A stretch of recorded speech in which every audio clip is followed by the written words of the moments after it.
night. Boston led by as many as 20 points in the second half, but could not hold on to their lead at home down the stretch. They allowed the Knicks to go on a 23-6 run to end the game, and now they face an 0-2 deficit in the series. Jason Tatum and Jaylen Brown are now shooting a combined 31.8% through the first two games of the series. Guys, listen to this. It is their worst combined field goal percentage in any two-game span of their entire playoff careers. And that includes a combined 2-19 from the field in the fourth quarter of this series. Yes, they are NBA champions, and you cannot take that away from them. But Perk, is this a legacy-defining series for Tatum and Brown? You damn right it is. You damn right it is. We're talking about city of champions here. We're talking about city of champions, right? And if you know what it means to be a Boston Celtic, we're not just sold on getting one championship. That's not why they bought this entire roster back. This is not why the whole starting five, when you include Kristaps Porzingis, Wendy, you know this is making it close to about $1 billion in salary overall. Like, no, you run it back because you want to win multiple titles. And when you have this duo, quote unquote, supposed to be the best duo in the league, you definitely not supposed to get sent out in the first round, especially a team from top to bottom that you're better than. So at the end of the day, when I'm looking at what's happening right now in the second round, what are we talking about right now? You were up 20 points twice at the crib and blew it. Yes, this is a legacy-defining moment for Jaylen Brown and Jason Tatum. And Stephen A., you can shake your head all you want to. You lucky I ain't in L.A. because I get my feet out with you right now. This is what I'm trying to explain. You better stop acting like you better stop acting like you're going to do something to me. You better, I know you're going to stop that now. You understand? Remember, your clothes are here. You got clothes here in your room here. I'll mess it up. I'll mess up your stuff now. Go ahead. Hey, look, this is what I'm saying.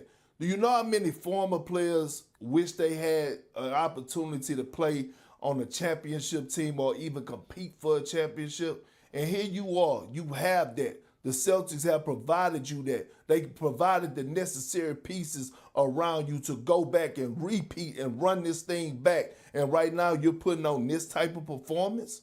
They're not even playing well. You just highlighted how Jalen Brunson is outscoring the entire starting five in the clutch. That includes those two guys as well. Perk, I'm still sorry to this day that you hurt your knee, blew out your ACL in 2010, and you guys lost that series to the Lakers. To the Lakers. Was your legacy on the line in that series? Because you guys were champions 2008. Anything is possible. Your legacy was, but banners hang forever. All right. The legacy of Jaylen Brown and Jason Tatum isn't on the line. You know what is on the line though? What's on the line is what's going to happen to this team after this year. Now, this is a conversation I did not think I was going to be having on May 7th or whatever today is, May 8th. I don't even know what it is. I thought this was going to be a conversation for July. But next year, their payroll is $460 million when you compute the taxes. If they keep their draft pick, but they got a first-round pick this year, and they fill out their roster, I don't even know if they're going to be able to bring Al Horford back. It's going to top $500 million. They got new owners. They're buying it for $6 billion. They need to take on all these partners just to put half the money together. I don't know what's going to happen there, but there's a possibility this team's not going to come back. No matter what, they may not be able to come back because they're the most expensive sports team in the history of the game. That's what's on the line. This team has proven it can be it's a championship team. This team has proven it's a 60-win team this year. This team might win the championship again this year. But if they don't get out of this series, I don't know how you can justify spending $500 million on the roster again. I'll tell you that. And so to me, what's on the line is whether these guys want to stay together and try to rack up a bunch more rings. Kendrick Perkins, if I were Jason Tatum and Jaylen Brown, obviously I would need somebody considerably bigger than themselves to kidnap you, hog-tie you, and make you sit down tied up and I be in your face. Just, of course, I got to tie you up because we don't need your big ass hit nobody. But I would try to do something to you because what you have just opened your mouth and said is nothing short of than an act of betrayal. Unless it is for the sole purpose of motivating them, which I don't put past you. What you have uttered out of your mouth is beyond blasphemy.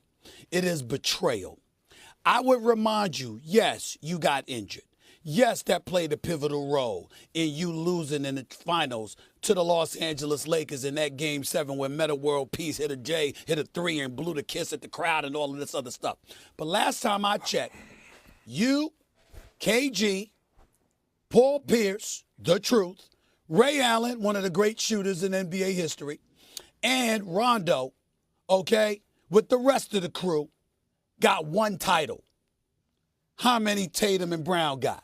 They got one title. What you said is absolutely accurate if there's no title.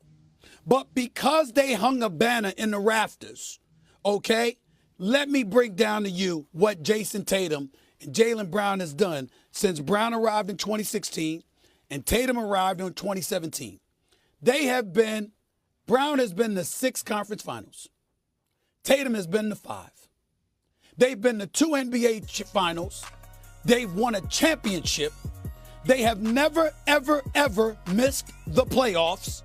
And on top of all of that, one's a 6-time All-Star, 3-time, 4-time All-NBA first team. The other's a 4-time NBA All-Star. One's a conference finals MVP. One's an NBA finals MVP. When you look at their resume, what they've accomplished, and you look at the objective is to hang a banner. They've done it. Every point you made is absolutely on point if they hadn't won. But they sit here today as the reigning defending NBA champions, who, by the way, overcame an 0-3 deficit a couple of years ago in the conference finals, so they certainly are capable of overcoming an 0-2 deficit. But for you to sit here with one banner, knocking them who has one banner, and saying it's legacy defining, that's extreme. That's betrayal. You can't do that, Perk. You can't do that to them brothers. That's extreme.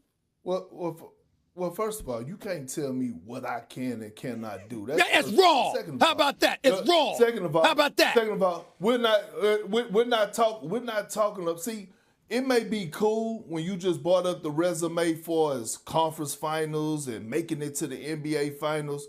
That's cool with the Knicks organization because y'all bar is set at a certain level. But when you're talking about the Boston Celtics, the bar is about hanging banners. And what I'm explaining to you is, hold on. What I'm explaining to you is this. You could bring up Paul, KG, Ray Allen. Those guys were 31, 32. Maybe Paul was just knocking at the door at 30. Jaylen Brown and Jason Tatum are just knocking at the door of starting their prime right now. So they have a max window listen to me, if, like Wendy said, they don't make a move this offseason, right? Because they are expensive. What I'm explaining to you, Stephen A., is that when you bring a championship team back and you have all the pieces again and you're